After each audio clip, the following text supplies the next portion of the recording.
Hey guys, welcome back. BDCKR here, and we're back with another Q&A/weekly update. So, in WWE Immortals, the current online event is for the WrestleMania ticket and the WrestleMania gear, which is a repeat from about a year ago. The character challenge, there actually isn't one right now, but last week was pretty interesting because there was actually a bunch of single-day challenge repeats. So Monday was Lunatic Dean Ambrose, Tuesday was Conqueror Brock Lesnar, Wednesday was Triple H Skull King, Thursday was Raging Minotaur The Rock, and Friday was Scorpion Warrior Sting. So we don't know if that's going to come up again or how that would work if it did, but pretty interesting. In Mortal Kombat X, the current challenge character is Bone Shaper Chinook, and his early access pack is actually still available, though I think it's probably much less valuable now. And Faction Wars is still a regular season. Now, from signing in just now, it looks like they actually fixed the issue where you'd have to go through the tutorial every time to actually play it properly in online play. Right, so the connectivity to the server looks like they fixed it. And I'm sort of torn about this. I mean, I spent so long really not playing it because of that I've gone off it a bit, but maybe getting the daily rewards again will change things. I'm hoping it does. I liked it originally. I've gone off it a bit because of all the trouble logging in. Yeah. And in Injustice, the online battle is a regular season. The character challenge is for Dawn of Justice Wonder Woman, and hopefully the next challenge character will be unlocked in the store, and the current Survivor gear set is for the 4th World Gear until April 7th. Probably LexCorp being next if the pattern repeats itself. So, a quick note, we've refilmed and uploaded the recent overselling glitch. Yes, it's 22 minutes long, but only the first 6 minutes are the glitch itself. The rest of the video is an explanation for why certain steps matter, and also solutions for the common questions and problems people are having. Yeah, we seem to be getting a lot of questions in the comments from people about things that are actually explained in the video and explained in detail. Sure, it's a little annoying, but it's also a bit of a puzzle. So not a rhetorical question. We're hoping that people will answer this in the comments. So are these people so lazy that they can't be bothered to watch the video? They found it, they hear that it's a glitch and just want to be spoon-fed everything? Or are they people who hear about the glitch somewhere else, do it, screw up their account, and then start looking for help and find us? Maybe there's some other explanation for the situation that hasn't occurred to us. Either way, yeah, we'd appreciate some comments about that. If you knew, yeah. Speaking of annoying, most people are really good, but for the small number who aren't, please don't spam our channel with the exact same question on different videos. We don't mind helping people out if we can, but if the notifications from YouTube become too much to manage, we may not be able to find all the questions. So, you know, answering the questions takes enough time. We don't have more time to spend just finding the questions. Also, the promotion glitch may or may not still be working, but we won't know until the Dawn of Justice Superman and Dawn of Justice Wonder Woman early access packs go away. So now we're going to move on to the question and answer portion of our video. First off, we have David Sting. And he says, I got the Chinook challenge to reset after I beat hard on my phone, talking about Mortal Kombat X. I opened the game on my Kindle Fire, closed the game on the Fire, reopened it on the Fire, and it was unlocked. Opened it on the phone, and it was unlocked there too. Those are the exact steps I did. Hopefully you all can get it to work too. I never could get the Reptile challenge to reset. Yeah, David, thank you for sharing. I know you've been watching us for a while, and you've actually helped us out a couple times before. For the small number of people who have access to a Kindle and an Android device, hopefully this is going to help them out. Yeah, okay, our next comment comes from KnightHood8, and he says, yeah, the glitch gets rid of the characters. I made a video myself. You don't need 22 minutes to explain the glitch. Okay, so when I see a comment like this, I don't know whether to laugh or not. On the one hand, we spent a lot of time planning and then filming this long glitch video, the most recent one that he's talking about, which Neighborhood 8 clearly doesn't appreciate. Sorry, Knighthood. Oh, what did I say? Neighborhood, it's okay. Mostly the same. Yeah. On the other hand, his 5-minute video has only 50 views, and he clearly doesn't understand what he's doing. Now, back on the first hand, though, it's videos like his which will end up screwing people's accounts, and then on the other hand again, people will end up finding us when they look for help on how to fix their account. So I'm really sort of torn. Like, it's a bit of a mixed bag, right? Yeah. I guess it's always best in situations like these to default onto the age-old advice, don't feed the trolls. Where I don't think he's trying to troll us, but I think if we engaged him, it would amount to mostly the same thing. Yeah. So our next question comes from Thibaut Sesia, and probably mispronouncing that, sorry.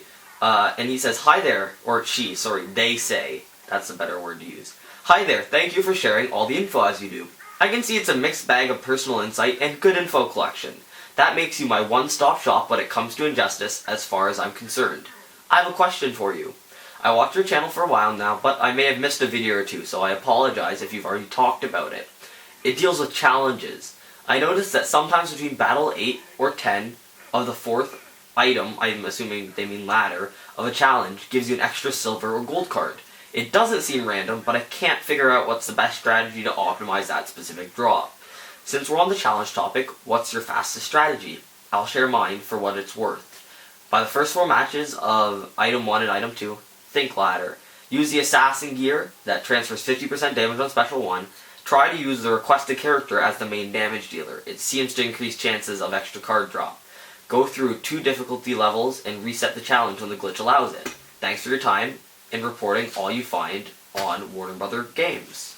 You're welcome. Yeah, thanks. That was a very nice comment and well worded in general. So we've actually uploaded 2 separate complete playthroughs at standard difficulty of previous challenges. Animated Batman Beyond and Superman Godfall. We can put links in the description.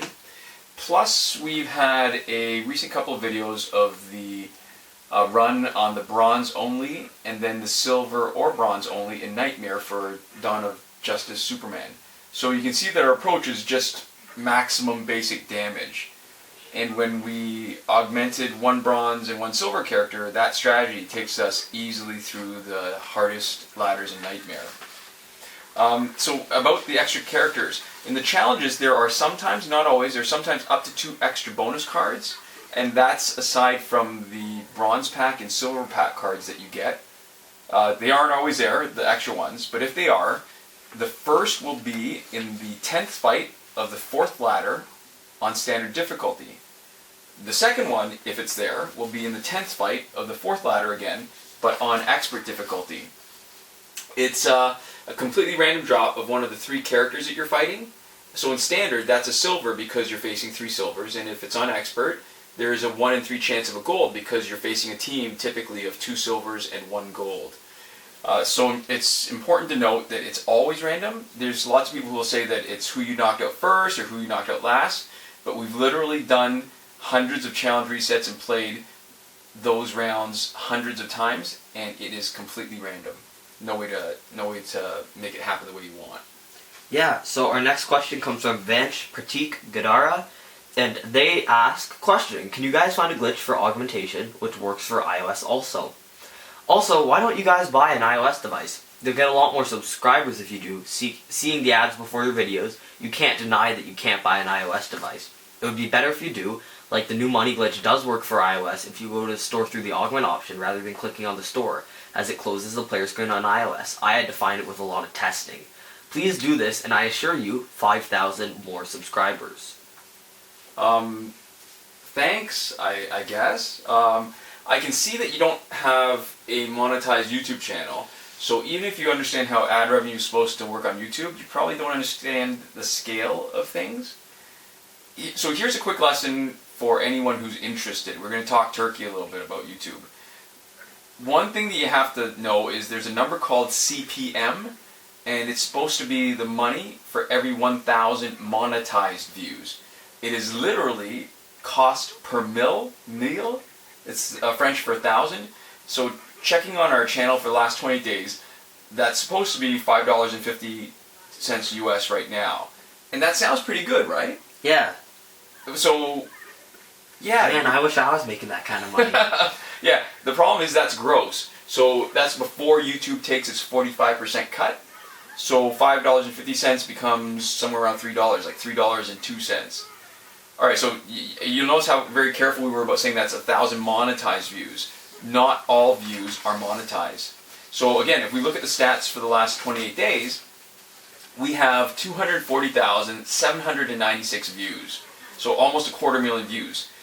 And that's a lot more than most months, probably because of the new glitches. But only 67,735, or about 28% of those total views are monetized. And that 20% is actually higher than normal. Over the lifetime of our channel, 25% of the views are monetized. Non-monetized views include people using ad blocker or watching our videos on a mobile device. Apparently, YouTube can't generate ad revenue the same way on mobile devices. Yeah. So that original $5.50, which became $3.02, gets further reduced to, drum roll, 85 cents. 20% of $3.02 is 85 cents. In the last 20 days, we're making 85 cents per 1,000 views, and that's actually still better than the lifetime average of 79 cents per 1,000, which means most of the weekly updates and Q&As that we do like this, with fewer than 1,000 views, makes less than $1. If we were doing this just for the money, we'd have quit a long time ago, I think, right? Yeah, but to us, I think the Q&A is actually probably one of the most interesting parts of the way that we interact with our audience, right? Maybe not of YouTube as a whole for us, but definitely the way that we get to talk to people and answer their questions, because it is kind of what our channel's about at the end of the day, is like interacting with people and answering questions. Right. And I want to be straight too. I mean, it is money. It's not nothing. But you're talking about two people putting time into this channel. So for less than $1 per 1,000 views, it's kind of ridiculous that you think we should drop a few hundred to maybe $1,000 on an iDevice.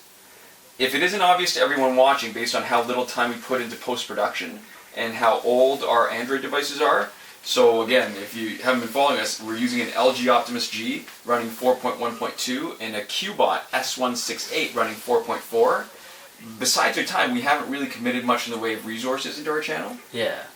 And because we've tended to keep our personal lives relatively private, it probably isn't obvious that we don't have time to do more than we're doing now. Besides not having the time to keep up another account on a completely different device, there's really no guarantee that there's going to be any glitches available on iOS. So the investment in a new device may not pay off at all. And it's also potentially unlikely that we're going to accumulate that many more viewers if we do actually, in fact, switch to iOS. Because it seems like a very niche amount of people who will find us specifically because we like add the keyword iOS or something into our videos. Mm-hmm, mm-hmm. Yeah, and the last part that gets me a little bit, like on a personal level, I can't let go of the fact that Apple seems to overprice their devices, and when you combine that with the kind of attitude that would allow them to change their proprietary charging cable into another incompatible charging cable, that's totally the kiss of death for me. It'll be a long time before I'd consider buying an Apple device. Yeah. So, our last question comes from Batmanlikes Pie, and he asks, or they ask, after Injustice, WWE Immortals, and Mortal Kombat X have died down, what are your plans for the future, and what games do you plan on doing? And I guess our plan for the future with that has always been kind of to fade into obscurity. So the games stop becoming popular, we stop becoming popular, and we prematurely are determined by the natural course of the games when we were going to probably eventually end this anyways, right? Yeah. So it was always a bit of a lark. Like our future plans would really just be to do whatever we wanted with the channel at that point. At the point where we feel like we don't have anybody to disappoint except ourselves, I'd probably just commit to having as much fun with it as possible while we still had, you know, even if we only have a small percentage of our views now, that's actually still a pretty solid audience and a pretty interesting starting base for us to spew our opinions and hopefully have some people actually listen to them. Do you remember how exciting it was to get our first 100 views? Yeah, no, like, there have been so many milestones where it's just been ridiculous that as many people are watching it as they are, and like even 1,000 people watching this, which is essentially, you know, it's partly us answering some useful questions that are people asking, but it's mostly just kind of us talking and letting you watch, like, other people playing Injustice, right? It's really cool. And again, it's like, it's less than $1, but that's why we do it. We do it because it's really cool. This is more of like a YouTube subsidized hobby than anything else. So, like, we could be on Etsy instead, only now we don't have to ship stuff to people. yeah, so at the end of the day, we'd want to keep doing stuff that we thought was cool and keep doing stuff that, maybe people found entertaining while we still had an audience, and then, you know, just fade to black, I guess. Thanks for asking that. Yeah, that's an interesting question, and it was something that, you know, I don't think about a lot, but I guess I kind of feel like I already know what the answer is. So, thanks for watching. We'll see you guys next time. Komoda.